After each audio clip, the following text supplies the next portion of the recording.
Good evening, guys. We are discuss about nature of psychology and perspectives of psychology. मतलब nature का मतलब होता है कि साइकोलॉजी के लक्षण क्या क्या हो सकते हैं या फिर साइकोलॉजी कैसे हम समझ सकते हैं कि अगर ये चीज़ें हैं तो यही हमारी क्या होगी, साइकोलॉजी कहलाएगी। अगर नहीं है तो साइकोलॉजी नहीं होती है। और जो पर्सपेक्टिव्स मतलब होते हैं कि किस किस तरीके से हम समझ सकते हैं साइकोलॉजी क्या होती है, साइकोलॉजी हमारी लाइफ में कैसे इन्वॉल्व रहती है। यानी कि हर तरीके के दृष्टिकोण से होते हैं। मतलब इस तरह से हम देखते हैं कि ऐसे बिहेवियर होता है या ये हमारे बिहेवियर को शो करता है या यही रीजन होती है जिस वजह से हमारा बिहेवियर हम लोग चेंज होता है या नॉर्मल होता है या एनर्मलिटीज़ आती हैं। ये हमारा बिहेवियर एडवांस में जा सकता है और डिसएडवांस में जाता है इन्हीं चीज़ों की वजह से। यानी कि हम लोग बोले तो इंटेलिजेंस भी बन सकते हैं, हम लोग एक तरीके से फुलिश भी होते हैं। अब हम लोग बात करते हैं नेचर ऑफ सब्जेक्ट साइकोलॉजी। मतलब साइकोलॉजी क्या होती है, उसके नेचर क्या होता है। बोले तो हम कैसे जानेंगे साइकोलॉजी, यानी बोले तो हिंदी में बोलते हैं ना आदत, कि उसकी आदत है तो यही वो इंसान है। ऐसे ही साइकोलॉजी की होती है। अगर साइकोलॉजी में या उस पॉइंट्स में ये सब चीज़ें इन्वॉल्व हों तो वो क्या होंगी, साइकोलॉजी। पहला है साइकोलॉजी यूज साइंटिफिक मेथड। मतलब साइकोलॉजी यूज़ क्या करती है, साइंटिफिक मेथड। मतलब एक तरीके से बोलें तो जिसका हम लोग प्रमाण दे सकते हैं कैलकुलेशंस में, नंबर्स में, यानी कि जिसका एक्यूरेसी होनी चाहिए, भाई हमारी क्या है, साइकोलॉजी की अगर यूज करती है साइंटिफिक मेथड को। अगर आपके पास साइंटिफिक मेथड नहीं होते हैं तो हमारी हाइपोथेसिस कहलाती है। नेक्स्ट होता है the laws of psychology are universal. मतलब जो लॉ होते हैं, जो नियम होते हैं साइकोलॉजी के, वो यूनिवर्सल हैं, यानी कि हर जगह एप्लीकेबल होंगे। यानी कि हम चाहे बात करें इंडिया में, हम चाहे बात करें पाकिस्तान में, हम चाहे बात करें चाइना में, हम चाहे बात करें ऑस्ट्रेलिया में, हर जगह ये लॉज फॉलो होंगे। नेक्स्ट है साइकोलॉजी इज़ अ फैक्चुअल। मतलब साइकोलॉजी किस पे बेस्ड होती है, फैक्ट पे। मतलब हर घटना पर क्या होती है, साइकोलॉजी बेस्ड होती है। मतलब हम लोग खाना खाते हैं, उसके पीछे भी साइकोलॉजी है। हम लोग अगर जैसे कि बोलें तो कोई क्राइम करता है तो क्या उसके पीछे एक साइकोलॉजी, उसने कुछ सोचा ही होगा ना, तब उसने क्राइम किया है। अगर कोई अचीवमेंट पा रहा है उसके पीछे भी कोई ना कोई रीज़न होता है कि जिस वजह से उसने क्या किया, उस अचीवमेंट को पाया है। नेक्स्ट है the law of psychology are verifiable. मतलब जो लॉ ऑफ साइकोलॉजी होती है वो कैसे होनी चाहिए, वेरीफाइड होनी चाहिए। मतलब जैसे कि हम लोग बोलते हैं काउंसिल होती है, उससे हमें क्या करना है, पास कराएंगे तभी तो पता चलेगा जो हम लॉज दे रहे हैं या फिर साइकोलॉजी के बारे में जो भी इंफॉर्मेशन दे रहे हैं वो कैसी होनी चाहिए, वेरीफाइबल होनी चाहिए। मतलब लोगों से अप्रूव्ड होनी चाहिए। यानी जो बड़े बड़े साइकोलॉजिस्ट होते हैं, डॉक्टर्स होते हैं, या फिर जो संस्था जो इन चीज़ों को अप्रूव करती है वो क्या कहलाती है, law of psychology are verifiable. मतलब वेरीफाइड होनी चाहिए। नेक्स्ट है psychology discovers the cause effect relationship in human behaviour. मतलब साइकोलॉजी डिस्कवर्स करती है कि कारण क्या है, इफेक्ट मतलब होता है प्रभाव। मतलब क्या प्रभाव डालते हैं रिलेशनशिप इन ह्यूमन बिहेवियर। मतलब ह्यूमन बिहेवियर के चेंज होने में क्या चीज़ें हैं जो उनका बिहेवियर चेंज करती है, या क्या चीज़ें जो उनके बिहेवियर को चेंज करने के लिए रिस्पॉन्सिबल्स होती हैं। Next psychology predicts human behaviour. मतलब साइकोलॉजी प्रिडिक्ट करता है ह्यूमन बिहेवियर। जैसे कि फॉर एग्जाम्पल हम लोग होते हैं, अगर हम कहते हैं ना वो शायद ये सोच रहा है मेरे बारे में, या हम लोग बोलते हैं ना कि आज उसका फेस ऐसा है तो शायद इसको कोई प्रॉब्लम है। यानी कि साइकोलॉजी क्या करती है, प्रिडिक्ट करती है ह्यूमन बिहेवियर को। मतलब ह्यूमन क्या सोच रहा है या कैसे बिहेव करेगा। जैसे कि हमें लोग जनरल बोलते हैं ना, देखो देखो वो आ रहा है और वो हमको आके मारेगा, क्यों, उसका जो फेस देख के अपने बोलते हैं मेरी पिटाई होने वाली है। या फिर कभी कभी ऐसा होता है कि हम लोग जब कहीं किसी से फर्स्ट टाइम मिलते हैं तो प्रिडिक्ट करते हैं ये बहुत अमीर है, ये बहुत गरीब है, क्यों, विजुअल एग्जामिन करके। यानी कि ऑब्जेक्ट को लोग देखकर उसको एग्जामिन करते हैं और परसेप्शंस लगाते हैं। इसे साइकोलॉजी क्या है, प्रिडिक्ट करती है ह्यूमन बिहेवियर को।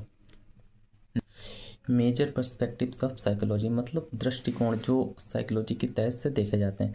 पहला है बिहेवियर पर्सपेक्टिव। मतलब बिहेवियर के तौर पर जो बिहेवियर होता है is learn from the environment through conditions. मतलब बिहेवियर हम लोग सीखते हैं कैसे, इन्वायरमेंट के थ्रू जो कंडीशंस होती हैं। जैसे कि कंडीशन हमारा है हैप्पी, तो हम लोग क्या करते हैं, खुश होते हैं, किसी को गिफ्ट्स देते हैं, या फिर हम किसी से उनकी तारीफ़ कर देते हैं, यानी कि क्या है, बहुत खुश हैं। तो ये क्या बिहेवियर हम लोग कहाँ सीखते हैं, अपने इन्वायरमेंट के थ्रू।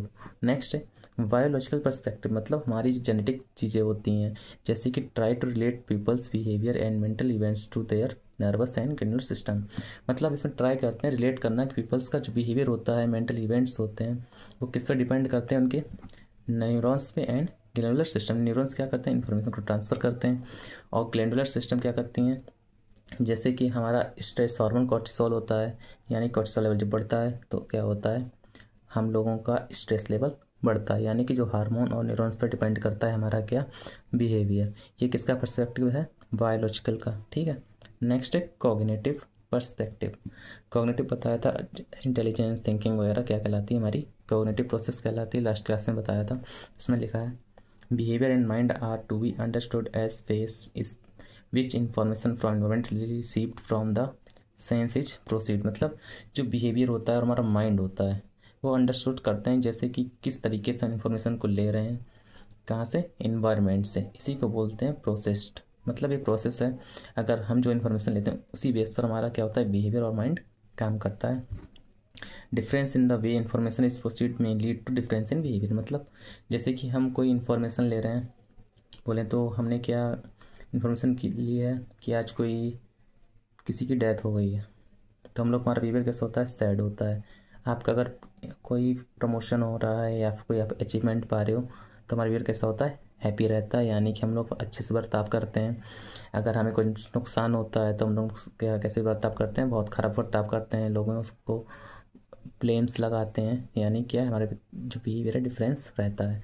नेक्स्ट है सोशल परसेप्टिव। मतलब सोसाइटी हमारे पर क्या प्रभाव डालती है, the interaction between and among people that influence mind and behaviour. मतलब जब हम इंटरेक्ट करते हैं पीपल से, बातें करते हैं, तो प्रभाव डालती है हमारे माइंड और बिहेवियर पे, मतलब उनकी थिंकिंग पे हमारे प्रभाव डालती है, व्यवहार पर प्रभाव डालती है, क्या सोशल पर्सपेक्टिव के तौर पे सोचें तो। नेक्स्ट है डेवलपमेंटल पर्सपेक्टिव। मतलब जो डेवलपमेंट हमारा होता है उसके हिसाब से क्या होता है, characteristics change the occur in peoples as they nature and change in the way they think. मतलब जैसे कि एज के साथ साथ उनकी जो मैच्योर होता है एंड चेंज आते हैं वे इन थिंकिंग। मतलब टाइम के साथ साथ बच्चे मैच्योर होते हैं और उनके थिंकिंग में चेंजेस आते हैं, वही क्या करते हैं, उनके बिहेवियर को चेंज करने में रिस्पॉन्सिबल होते हैं। वही लिखा है characteristics change that occur in people as they mature and change in the way they think. मतलब जो क्या चेंजेस आते हैं उनके थिंकिंग में। नेक्स्ट है ह्यूमनिस्टिक पर्सपेक्टिव। इसमें क्या होता है, each person attend his full potential in life और become all that he is capable of. मतलब इसमें हम लोग ट्राई करते हैं कि हर पर्सन अटेंड करे अपनी फुल पोटेंशियल का इन लाइफ और become all that he is capable of. मतलब जिस लायक वो हो वो उस चीज़ को पा सके। ये क्या है, हमारा ह्यूमनिस्टिक पर्सपेक्टिव। मतलब उद्देश्य है हमारा कि अगर साइकोलॉजी हम लोग सीख गए तो इंसान को हम लोग इतना कैपेबल बना दें कि वो हर जिस चीज़ को वो डिजर्व करता है वो चीज़ पा सके। नेक्स्ट है साइको एनालिटिक पर्सपेक्टिव। मतलब साइको एनालिटिक पर्सपेक्टिव मतलब होता है focus on the unconscious motives and defence which manifest themself in mental life and behaviour. मतलब फोकस किस पे करता है, अनकॉन्शियस मोटिव्स को। मतलब ऐसे मोटिव्स जो हमें कोई बनाते नहीं, वो हमारे होते ही, यानी कि अनकॉन्शियस लेवल पे होते हैं। एंड डिफेंस मैकेनिज्म, जो डिफेंस मतलब जैसे कि हम लोग कुछ गिलास तोड़ते हैं तो हम लोग मना कर देते हैं, डिनाइल कर देते हैं कि ये मैंने काम नहीं किया। जैसे हमारे कुछ मोटिव्स होते हैं, जैसे कि फूड होता है अनकॉन्शियस में रहता है, वाटर होता है कॉन्शियस में रहता है। विच मैनिफेस्ट देमसेल्फ, मतलब जो क्या करते हैं अपने आप को दर्शाते हैं इन मेंटल लाइफ एंड बिहेवियर, हमारे बिहेवियर में और हमारे मेंटल लाइफ में। बोलते हैं ना मुझे आज पानी चाहिए, मुझे ये खाना है, मुझे वो खाना है, यानी क्या करते हैं अपने बिहेवियर में चीज़ें शो करते हैं। आज के लिए इतना ही, थैंक यू क्लास। आज हम लोगों ने जाना nature of psychology in perspective of psychology. मतलब साइकोलॉजी के उद्देश्य क्या होते हैं, दृष्टिकोण क्या होते हैं, कैसे समझ सकते हैं साइकोलॉजी कैसे वर्क करती है, वो किसके लिए काम करती है, और नेचर क्या होता है उनका बर्ताव, यानी कि अगर चीज़ें हैं तो कहीं कहलाएगी साइकोलॉजी कहलाएगी, या वो बातें क्या कहलाएंगी साइकोलॉजी रिलेटेड कहलाती हैं। Thank you class. अगर आपको मेरी क्लास अच्छी लगती हो या अच्छी लगी हो तो मुझे सपोर्ट करें, मेरे चैनल को सब्सक्राइब करें और लाइक करें। Thank you.